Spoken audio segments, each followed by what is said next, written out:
I still can't hear.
Oh my goodness. We are going to start all over. This is fun. Heavens to Betsy. I am so sorry. Welcome. I'm Janelle. I'm just going to breeze through these first ones because it just told me that we weren't connected. Like I said, we just had a massive storm here. Thunder, lightning, who knows what's going on in the internet ozone. So my number one goal here in Christian counseling is to not teach you. I know that sounds funny. My attempt is to provide the conditions in which you can learn. That's very different. It's not talking at you, but hopefully talking with you and guiding you through this course. Student success is there for you. You can read all of this. If you ever have any trouble, like with books or anything like that, go to them first because they're there for you to support you. And if you have a question about the course and the material in the course, come to me, obviously, and email me through our class email because that's what I listen to primarily.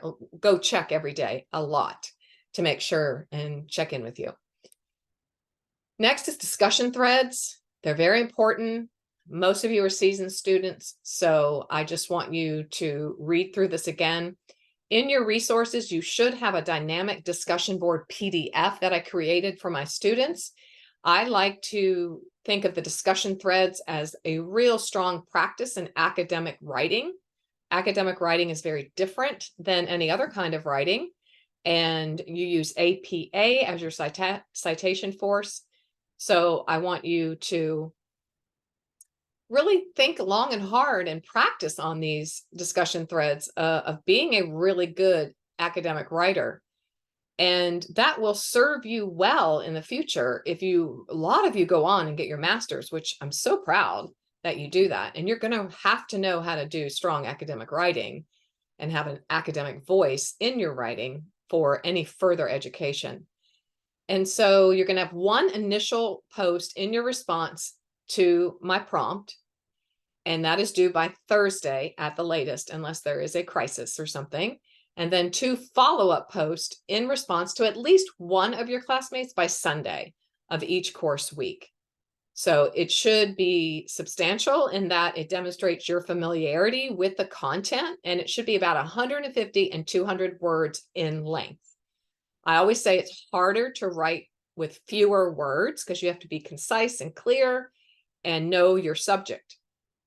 To ensure the discussion is a collective and focused exploration of the topic, the discussion thread should remain focused on the prompts. The timing of responses obviously is important. If you don't post them by Thursday, then your peers have a really hard time finishing their assignment by responding. And this is a very small class, so each member of this class is critical to the success of every member. Our discussion board number 1 is every week you will have 6 new characters. And this week it's Vanessa, Mark, Melissa, Phil, Dawn, and Dr. Jones.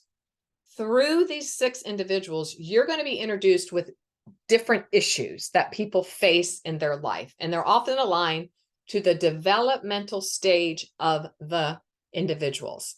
You're going to use your casebook, use your big yellow, and take a thought or 2 out of those to support your stance on how you think you would help these 6 people and their scenarios.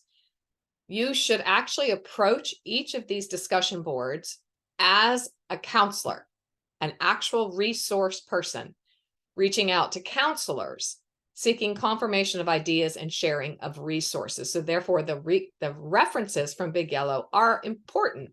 They're going to give you the language of a counselor, of a therapist.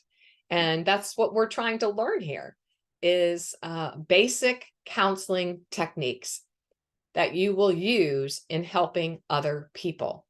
So each discussion board has 6 of these scenarios, and you must address each one of the 6. You can't just choose one. So you're going to give me a little paragraph on each scenario. Don't have to write a book. You just have to give a short response on, if I was counseling this person in this situation, I would do this, and I support my position from these resource materials from Big Yellow or the casebook.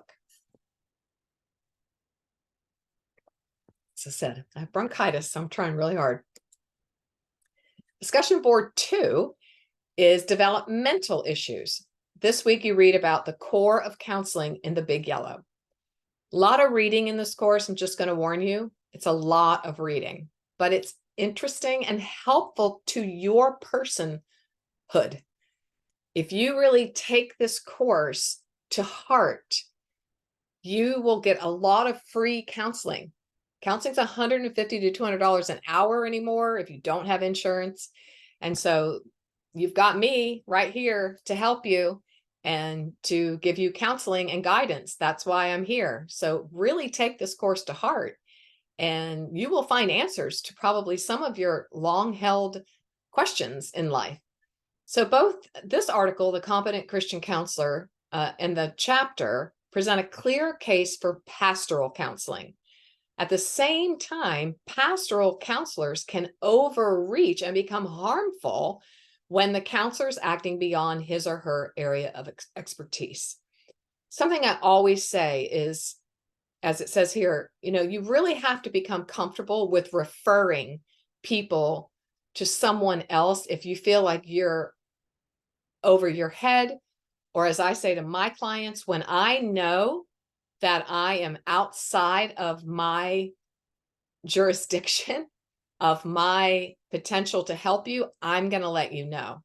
I'm big on networking. I know psychiatrists in the area. I know other coaches. I know counselors and therapists and rehab centers and AA and Gambling's Anonymous, all the AA Anonymous programs. We'll do that later. You're going to have a community board, basically, where you know the people in your community who you can send people to get help. Please discuss the reasons why you believe a counselor might be reticent, might be hesitant to refer a person in his or her care.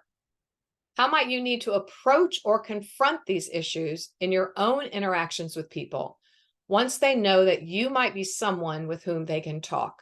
What are the repercussions of not referring someone? So important. Competent Christian counseling demands that we move beyond simple sin management or behavior modification. You must provide guidance and means by which one enters into an intentional, conscious, spiritual development program where the love of Christ comes before all else. The effect will be the type of spiritual formation in the counselee that over time develops the type of character, mind, and holy habits that resonate with the life of Christ. In short, God blesses the church with various ministry offices, apostles, prophets, evangelists, pastors, teachers, for the purpose of completing and maturing the saints for the work of ministry. Now, in this course, of course, it is a Christian counseling. I have a private practice. I am a Christian counselor, a Christian coach. I see the world through the lens of a faith framework, but I just had a couple leave that isn't quite as grounded in their faith. And so I'm going to let them know. I'm going to say, I see the world through the framework of faith. I follow the ways and teachings of Christ. I respect you and your level at where you are. So if ever I say something that you need explanation or that you don't understand, or, I just try to be very cautious with each of my individual clients to respect where they are on their spiritual journey. They respect that. And I think that it's a beautiful thing to not just use Christianese or speak Christian lingo that perhaps they don't understand. So it's a real art form to learn to share your faith in a way that can be receptive by people that are in great need. Here is that dynamic discussion board PDF that's in your resources. I created this for my courses because, as I said, I want you to become a really solid academic writer. And I think your discussion boards are a place to practice that. And so read all the directives thoroughly. What's expected from you in this post? Be thought-provoking, introspective. Use life application, course application. Use other resources. but know the rubric. What am I being graded on?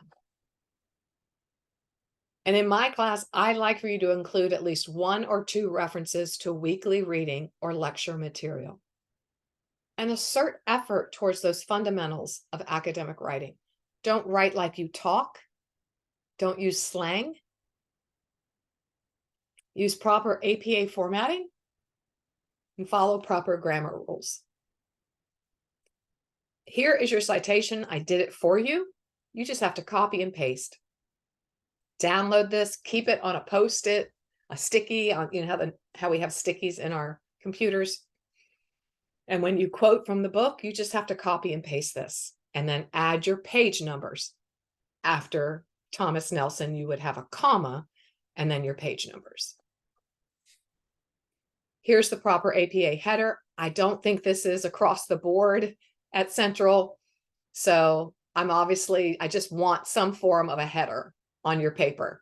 Typically it's on the front page before you start. This week is talking about cognition. Cognition's a big word for our thinking processes. Our processes of knowing, attending, that's like listening to someone, remembering, reasoning. It's also the content of the processes such as concepts and memories. If you ever need a psychological definition, here it is. You can just click on that. Our apply this week is about all of the cognitive distortions that we have. It can be called stinking thinking. It's a condition in which faulty thinking or inaccurate insights or limiting beliefs manifest themselves in flawed conclusions or destructive behavior. Clinton and Oschlager in the book 2002 suggests that cognitive distortions can be categorized as, some say there's 20 of them, lots of different schools of thoughts in psychology and counseling. I'm just giving you a few. Magnification. You just make things way bigger than they are. A lot of drama here with magnification. Hyperboles. Personalization. I'm guilty of this one. I take everything personally, or I should say, I am a recovering take everything personal person. You're taking things personally, or you're attributing others' actions as though the other person was motivated to act because of us. A common limiting belief here is, I must be wrong. I'm always wrong. It's always my problem. I had to work really hard on that. Not everything is my problem. So you have to learn to be assertive. Stand up for yourself. Believe in yourself. Polarization, it's just black and white thinking. Well, we can see that all over the states these days in our political and governmental rule. A lot of polarization. It's my way or the highway. No gray area. A person can be very polarizing because a dialogue, we need to be able to agree to disagree with people. In order to have a dialogue, in order to have relationship, it's 2 people in a ship, not just one. Selective abstraction, seeing the small detail while ignoring the bigger picture.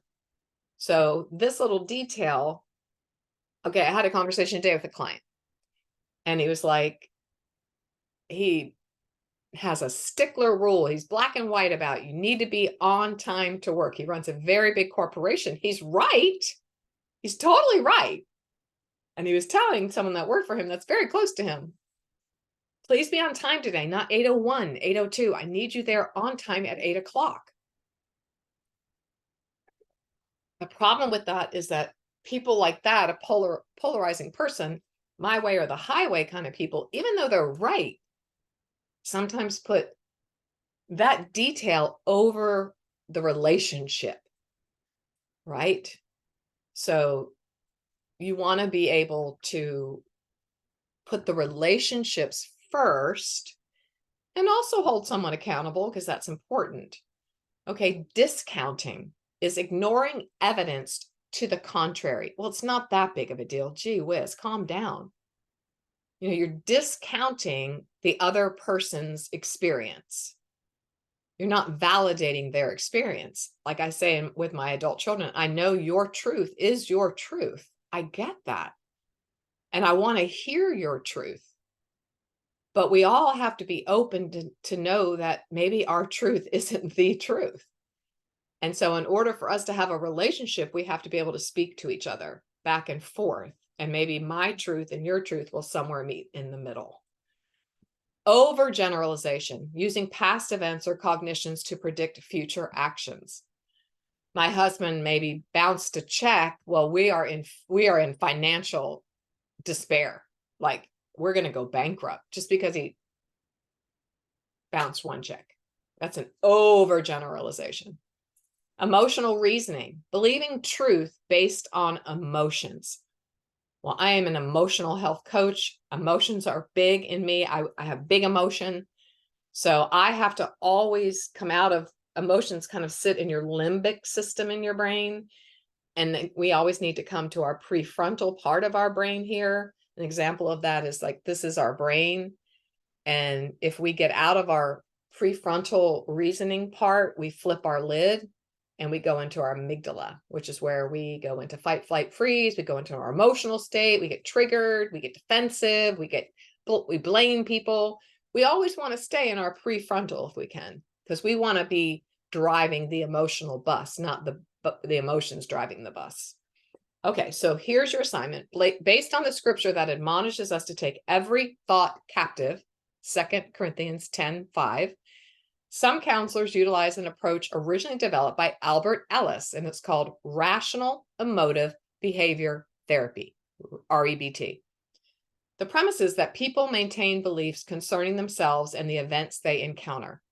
These beliefs affect their thoughts. Now, circle that affect, AFFECT. You may know what that means, but an affect is how someone else's behavior sits on you. So these beliefs affect our thoughts, our interpretations, and our actions.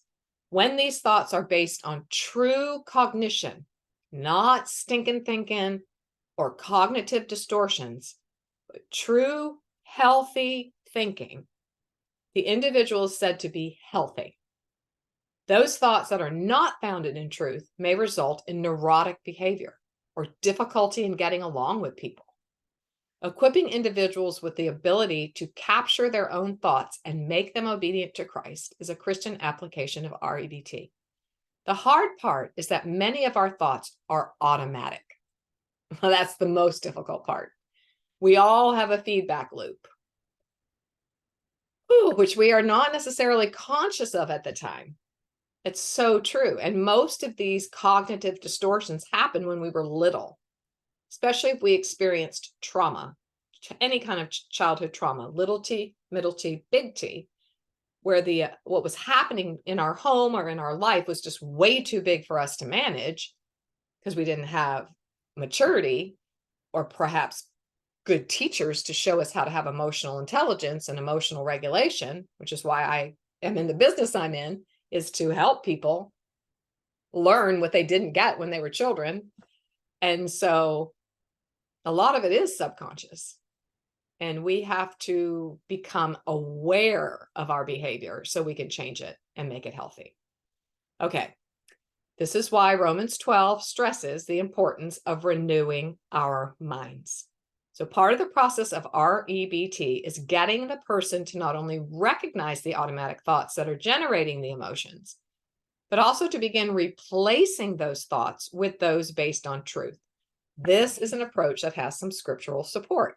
Lamentations, Proverbs 14:15, Haggai, Romans, and 1 Corinthians. So Clinton and Oschlager, highlighting the work of Leslie Vernick and Chris Thurman, present the following counseling tool and applies REBT, and they added the biblical framework. And it's on truth. So it's an acronym. Trigger event happens. Reckless stinking thinking or cognitive distortion happens.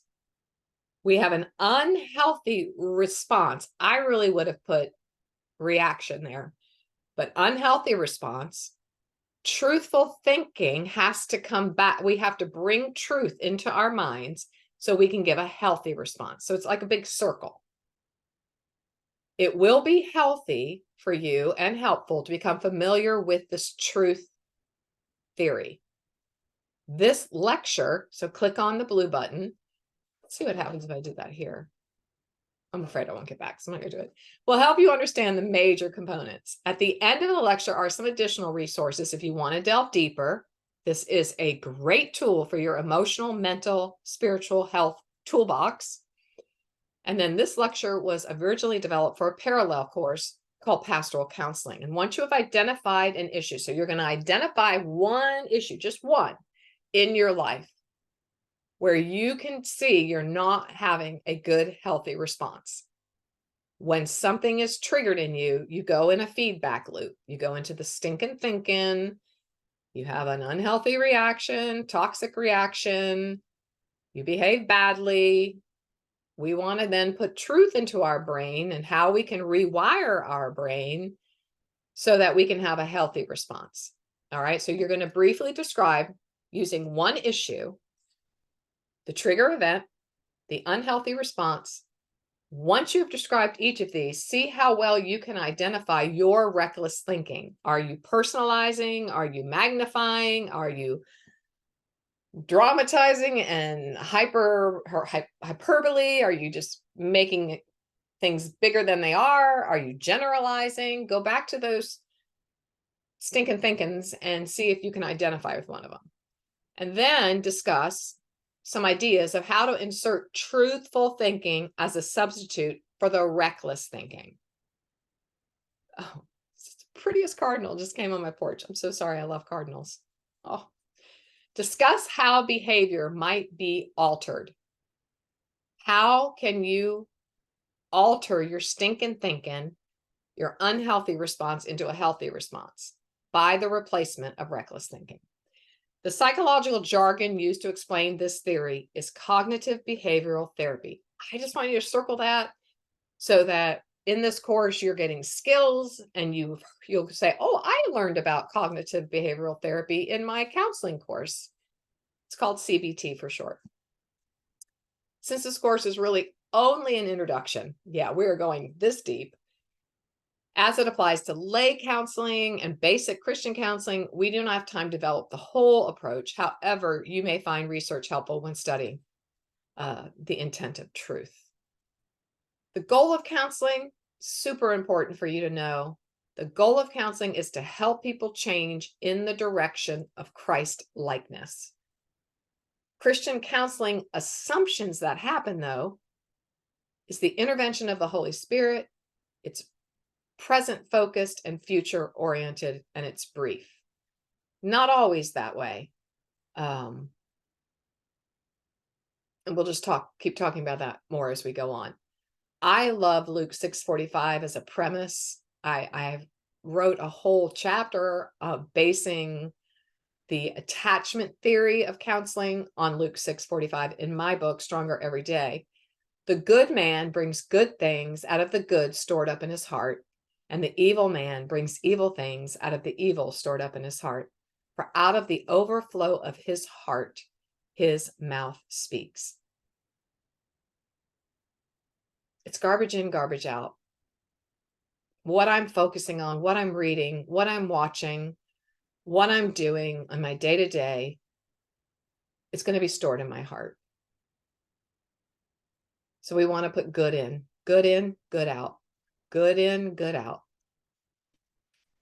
I want to define change as we begin our journey. In a secular focus, and secular would mean just someone who's not looking through the lens of faith, it's more about the development of our self-esteem.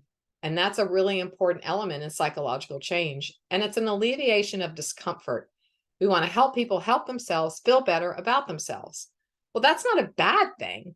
But what we really want to bring about is restoration of the spirit and redemption. That's at the core of true psychological change. Not just feeling better, but becoming more Christ-like. I don't know any other way to say it. Like, we want to become mature. I want to become a better human being. And it will just bring life to everyone around me. Symptom reduction and transformed beliefs, external obedience and inner redemption, behavior change and an adoption of new thinking. That's really true restoration from the inside out. I just don't want to deal with symptoms. And so many clients come in every day and they're just like, I just need this to be fixed. Fix me. I'm like, I'm not a mechanic.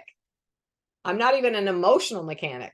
I can't fix anything. You have to redeem and restore and rewire your brain so that you can move through life in a healthy way. Continuing in this conversation, be careful not to separate dysfunctional, sinful, or irresponsible behavior from the deeper heart issues. Above all else, we have to look inside of our heart. Proverbs 4:32, 23. Proverbs 4:23. Above all else, look at your heart, because everything comes out of your heart. Our goal then is spiritual transformation, not just behavioral change. The behavioral change should be an outcome of transformation. Circle that. That's super duper important. When we define change, that word in the scriptures is repentance. And repentance comes from the root metanoia, inner change with outward repercussions. Inward change, outward repercussions. It's a heart issue. I just told I have two brothers that I'm working with, and they're older and they just didn't have a real good childhood. And I said, when you walk in, it's like I have two hearts sitting in front of me. I see two hearts. And I'm able, because of just training and God and experience, just able to not pay attention exclusively to just their behavior. I really try to see their hearts and hear their heartbeat, like an emotional stethoscope.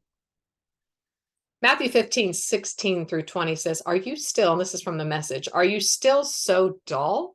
Jesus asked them. Don't you see that whatever enters the mouth goes into the stomach and comes out of the body? He's just talking about the digestive system. But the things that come out of the mouth come from the heart, and these make a man unclean, unhealthy. For out of the heart comes evil thoughts, murder, adultery, sexual immorality, theft, false testimony, slander. These are what make a man unclean. But eating with unwashed hands does not make him unclean. Just think about that. We said a good man brings good out of his heart. So we have to digest good in order for it to come out of our body as good. Very, very important. So here's a review. If you can click on that. Oh goodness. Magnification, personalization, polarization, selective abstraction, discounting, overgeneralization, and emotional reasoning. Just choose one of them. Like I said, there can be up to 20 of these, but I just wanted to focus on these 7, 2, 4, 6, 7. And see if any of these, if you relate to any of them, they've resonated inside of you when you're working on your apply. The truth system, I wanted to have you just give you this beautiful graphic so you can remember. You're going to think of one issue in your life that you recognize you're not doing so well in. Your trigger event. For me, I'll be very gut level honest. I'm an author. I want to sell lots of books so that people get help. And my books sell, but they haven't sold like I thought they would, or I want them to, or I've dreamed of them doing. So yesterday I see on Instagram that another peer has sold 100,000 copies of her book. Well, I was triggered right away. I went to reckless thinking. Can you think of what that was? Comparison, actually. comparing myself to her, and why am I not good enough to sell 100,000 books? I must be something wrong with me. Remember, personalization for me, I make everything personal. I must not have done a good job writing. I just went down a negative spiral. Well, I can identify my unhealthy response is comparison. It is personalization. And I could quickly say to myself, Janelle, put it down. You know better. I can go right through the truth process and go, what's the truth? The truth is, Janelle Reardon, you have value, worth, and dignity. You belong to God. He loves you unconditionally. You are a good writer. You're doing the best you know how. Who knows why this and that and the other happens in life, but will you please just be content, Janelle, with the fact that you have written a book and many, many people have bought the book, and hopefully they're getting help from it, and let it go. And then the healthy response is, I will continue doing what I do without comparing myself to others. That's what I want to see in your replies. So I'll give you another example. An adverse event here is the friend didn't say hi.